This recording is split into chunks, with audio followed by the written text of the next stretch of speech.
The Tao of Self-Confidence, episode 553. Welcome to the Tao of Self-Confidence, where I share stories of amazing women who have discovered their inner journey to self-confidence. Visit our website at thetaoofselfconfidence.com. Your inner journey to self-confidence awaits.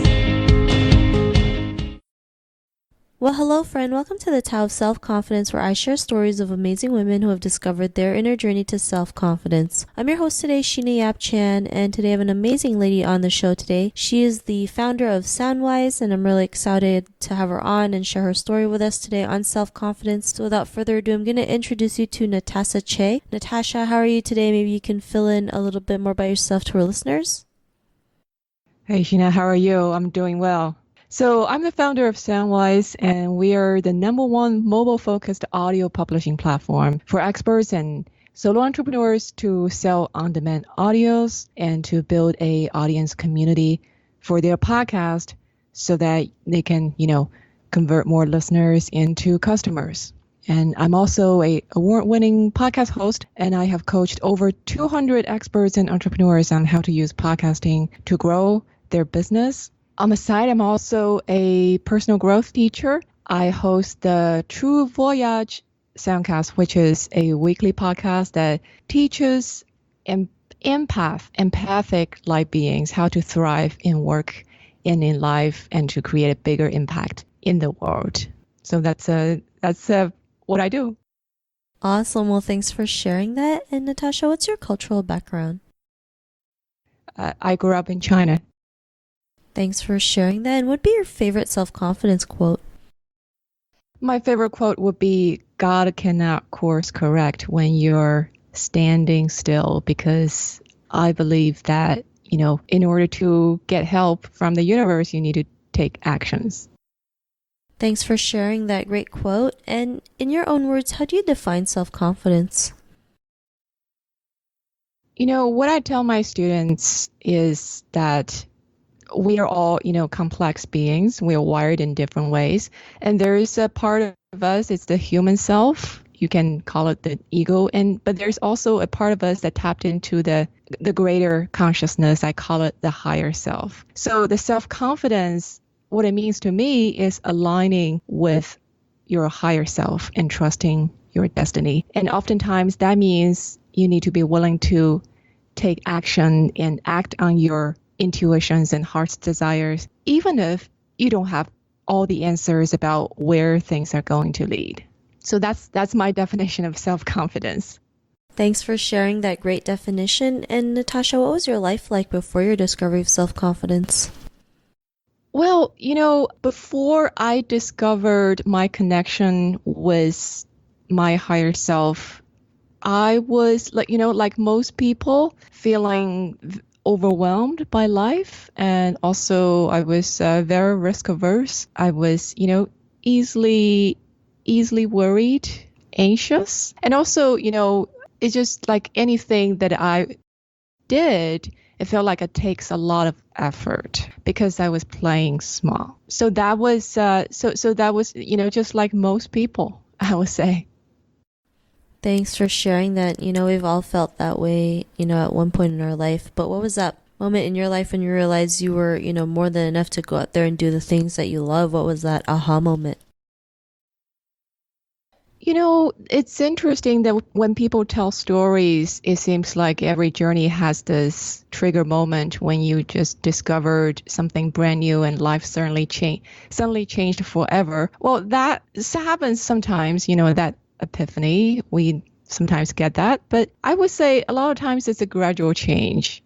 And I believe that, when you start taking actions on your dreams, you realize that what you're really capable of. So that is really a trial and error process. So if we have to pinpoint a aha moment, I would say it was probably the period of time when a couple years ago, I left a very prestigious job in public policy to start my life from scratch again, basically. At the time, I didn't know what exactly I was going to do next. And that felt really scary. And I remember I woke up every day thinking, okay, everybody's, working and leading a meaningful life, or at least that they're occupied with something. But I was sitting here, I didn't know what I was going to do. I didn't know what my next move would be. And that was the period of very ambiguity and uncertainty. It was very hard to live through until one day I realized, you know what? I took this leap because I trust the divine plan. I trust that this is the plan of my destiny, and I trusted my gut. So I would, go with it. And I started taking actions on, just a small things, small inspirations, and not thinking too much about, the next 10 steps. Just take the next one step. Then, gradually I realized, oh, okay, so the sky is not falling. So that's what I mean by, you have to continue taking action. And that was, I would say it was an aha moment.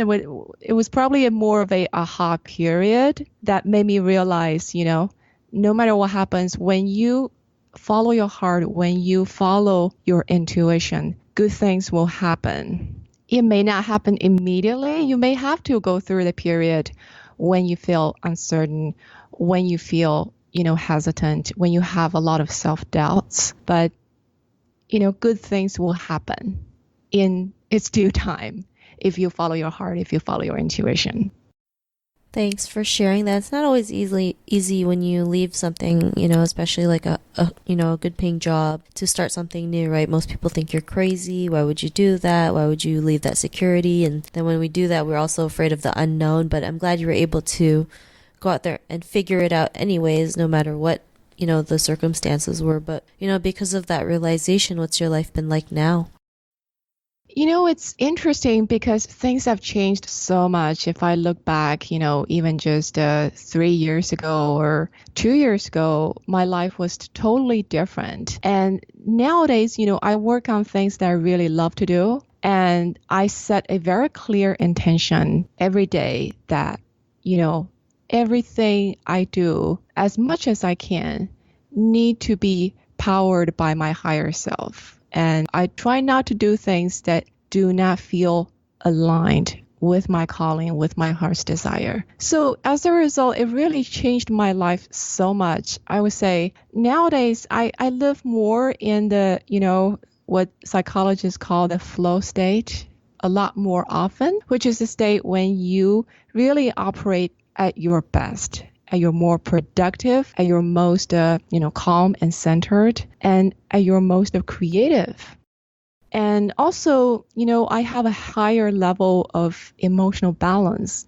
I don't get, thrown off my balance all that often by, unexpected things. Although life happens, unexpected situations happen. But even if, I get tripped up, it doesn't tend to, I don't tend to stay there very long. So, and the other thing is, I'm able to see the results of my work with much less effort. And there's not this sense of, struggling or, pushing a boulder up the hill. Although, I'm very hardworking and, I work maybe, 12, 13 hours a day, but it doesn't feel so because I'm, following my heart's desire and I'm doing what I really love to do.